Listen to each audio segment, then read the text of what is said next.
what's up? My name is Cynthia Williams. I am the creator of Change Your Life, Change Your Habits program. Today we're going to talk about scale fluctuations and the things that can cause your scale to go up and down, and it's not true weight gain. So let's get into it.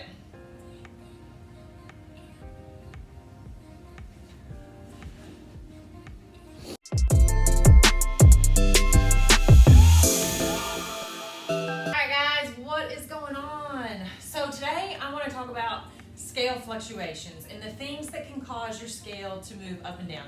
Even when you hit your goal weight, if you think you're going to stay or hold nice and steady at that goal weight, it's not going to happen. We're always going to fluctuate 1 to 2% on that scale.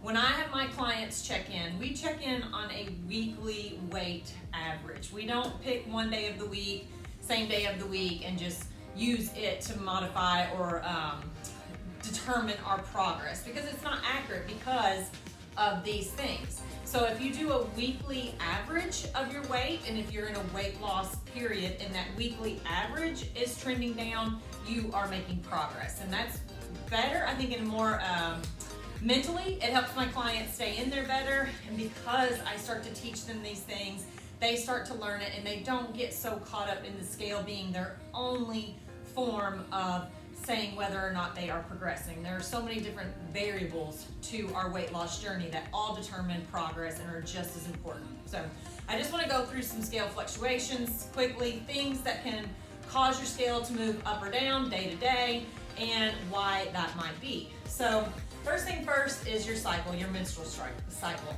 Most women know this, but they still get in their head, okay? And it's not consistent either. Some women, the scale will fluctuate. It'll go up 2-3 pounds 4 or 5 days before their cycle starts. Some, it's during their cycle when the scale fluctuates. Some, and it changes month to month. So just starting to be more in tune with your body and listening to your body, and you can feel, we know when our cycle's close or it's coming on. We get all those signs. And being cognizant of that, and if you see the scale spike, not throwing in the towel and saying, gosh, I've been working hard, I've been exercising, my food's been on point, and the scale's up 3 pounds this morning. Screw it. You got to stop and think, where am I at with my cycle? Am I close to my cycle? Okay. Next, stress, cortisol. Okay.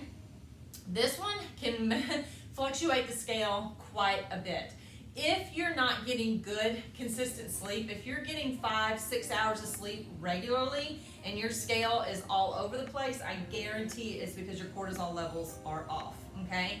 If you've ever noticed, I have a lot of clients too, that after working with them sometimes start to learn their body and listen to it, they'll notice through the week their scale might trend a little higher, and then on weekends when they can sleep in and catch up a little bit, the scale goes down.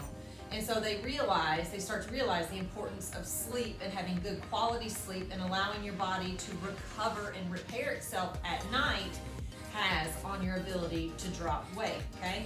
Not getting enough sleep is stress on the body, okay? So if you've got external stress factors going on, work, kids, life, whatever it may be, coupled with the fact that we're not getting good sleep, which is stress again, you are definitely messing with those cortisol levels, and it's definitely going to mess with some water retention and some numbers on the scale. So keeping that in mind as well.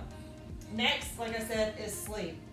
These guys go hand in hand. So if you're, again, not getting good sleep, stress is off, that can fluctuate the scale a lot. When I was with Finley, when she was about 6 months old, we were hitting some serious sleep regression, and I was doing very well on my postpartum journey, getting the weight off, feeling good, and then the weight started climbing back on. But I hadn't changed anything. I hadn't increased my food, decreased exercise, nothing like that. It was strictly my sleep, and I was in such just off on my cycles with my sleep and my stress and my cortisol that I was just inflamed and holding water and just in a bad spot.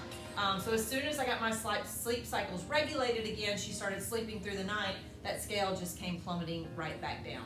So again, I tell you these things so that you don't freak out and you don't throw in the towel when you're on a weight loss journey. If the scale starts to spike, if you haven't changed anything, if you're still on point with your food, you haven't decreased your activity, your water intake, like all that stuff is the same, but for some reason some unexpected spikes happen, reflect on these things, okay? And just realize that you need to maybe work on controlling your stress a little better or getting your sleep down a little bit better. All right, next is water intake. So if you are dehydrated, very underhydrated, you're gonna hold water, okay? And your scale numbers are gonna go up. My clients are always incredibly surprised that when I get them to drinking a gallon of water plus, how much the scale starts to come down, okay? The more water you drink, the less water your body will hold on to, okay? Because it's constantly getting an influx of water to do all the things that it needs to do. When you are underhydrated, your body will reserve water intake to allow your body to continue to operate optimally. But if you consistently provide it, it will begin to trust you and realize it's going to get water consistently. It will stop holding onto water. Okay, so there's one side with the water intake. The other is if you are very well hydrated and you have a day, say you normally drink a gallon of water a day, and something comes up on a day and you just didn't get your water in and you maybe only got in 70 ounces of water. You can guarantee that scale's going to be up the next morning because you're holding on to water again a little bit because you didn't provide your body with the same amount of water it's used to. Get right back on your water intake up and I promise you that scale will come right back down, okay? Next is exercise. So there are two parts to the exercise. One, if you have not been exercising for an extended period of time and you start to exercise, you start to do some resistance training, you're going to be very sore, right? Well, that soreness, your body is going to push water into your muscle to try and help with the recovery and the soreness and the lactic acid and things like that. So you're going to have some water retention. So you may see the scale go up initially for the first few days while you're exercising because of the soreness. And that's, again, your body's way of just trying to heal itself by pushing water into the muscle tissue, okay? Now, if you've been exercising regularly and you have a very heavy leg day, I see this one a lot, I'll come down here and I'll just murder my legs.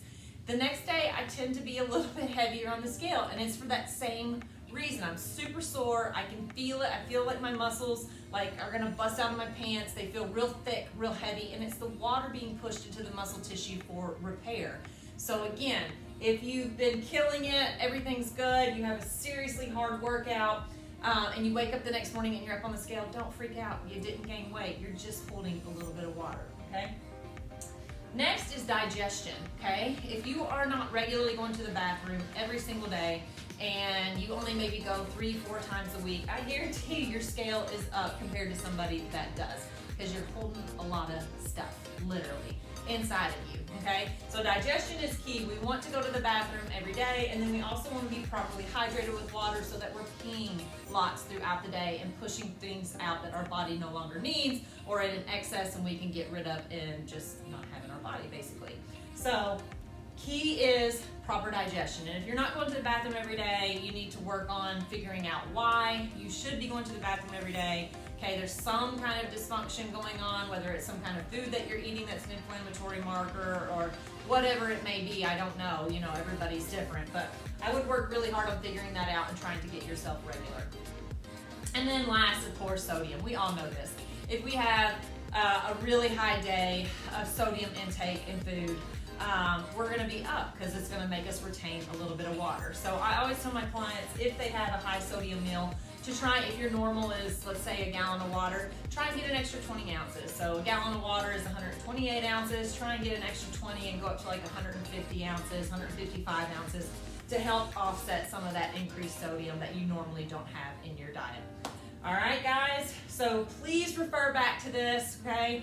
If you've been on track, your food's good, your exercise good, and that scale is just driving you crazy, refer back to this, okay? And know that all of this stuff is going to fluctuate that scale 1 to 2% every single day, okay? That's why it's important to take measurements, all right, of your body, to look and rate weekly your sleep, your stress, your digestion, your water intake. All of those factors are so big and is just as much component as what the scale is in measuring your progress. So take them all into consideration.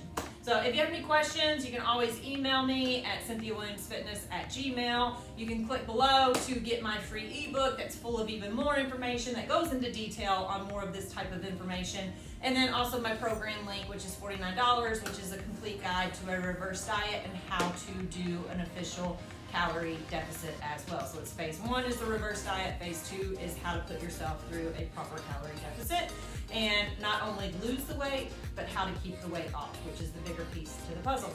So have a great day. Give me a thumbs up if you guys like this video, and I will see you on the next one. Thanks.